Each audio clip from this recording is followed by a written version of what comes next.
Woman can no more church or Munsem say, Betty Brombe Bra. No better men debacco, say, oh, no one called bow, one mreho, na baudia, be any minute, me baba 10% ya, na a hadre. Now, one more year, more betting centers in Binum Susono,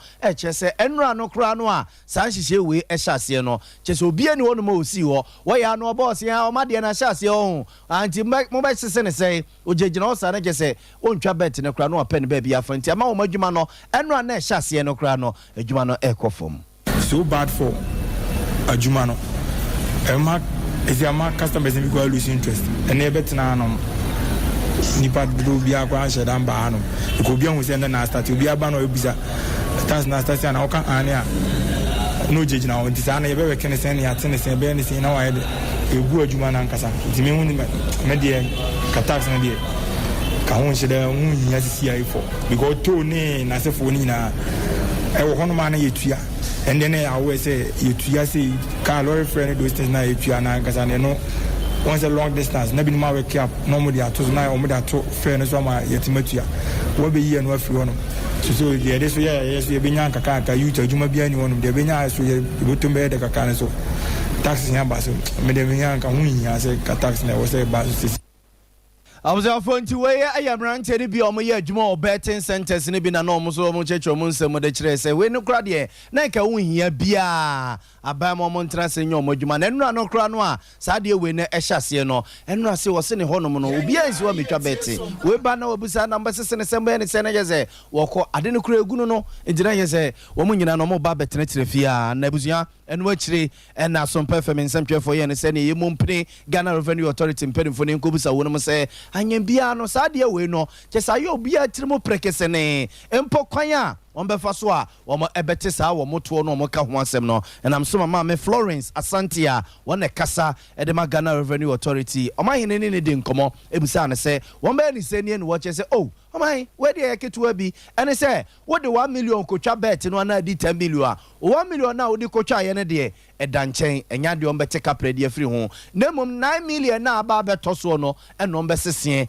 na omo ate omo 10% de afiri so eziye se bia osika ni nyina eno ombehwa ani nyina ede akwakoma ba ne mum emfaso na beba beto so no eno omo bete eye 10% ne de afiri so na omo de akwakoma ba ma me Florence Asante nchemu a wo de ma ye ni. And we win 10,000. You bet you 1,000 now. They say again, wow, sika. It's a bet. It's another amount for count the amount. The pastor says, I know the amount be free. Debbie, and they are woo sika. Okay. Actually, now your income are up in the course of playing the game. Okay. It's according to the Income Tax Act. No be our any income no. Also, yes. Percentage. Meno, you better pay at the end of the month. No matter the income tax in Akama, a bind that. Okay. But you pay then more than 10%, depending on your level of payment. Thousand and when you will see and the tax beyond that. Make income be 10% withholding tax, and only a minute why you bet your as businesses or as companies, more a year it's your corporate income tax, and only a different on their income as companies. See, and no, 10%. While we are operating, and while operating game, and at the end of the month, and what about the system? I'm a Ghana Revenue Authority say, oh, Nipa say, and a ball game, and a child to know. Now say, a massive 10%. Yes, here was system, I did check it, I dare we declare a correct. Observe for way ayo right Florence Asante ni etene kan we mra na enra no pon no ma hene yedubo achi di nkomo na wo cheche nsemu de ekire no eno o kire se ade na de wunya di a mfaso na aba beto so no eno mo besese 10% no mate nyese bia usika ni nyina eno mo ekwakwete ho 10% ye enti na kese nkiremu no se we no ebeto boys na sumu so mbete ase no mo gya didi ne kasa no a egya ne atoji wo no mu a ye nto so no ye mfam nkomo oshi zongo ye wo mensia no for baton peso aso asantema sei na adehia egu mo oshi zongo no mo srema mpani na nadodan kwakufu ado wachima pc be maboada se kuro de che se bibi papa bia ni kuro nim se ebe mo masetena wo makwan a egi oshi zongo kwan de nya o enye eno mo se footbridge bi so mpanimfo ye o madwene se wo mo eye de ama wonum se afahen se wurahen se che se ama ma setena pa o mo shi zongo honom no aye de ne de ama wonum mo shi zongo so ye ka wasemi kuma se mfinfin pa o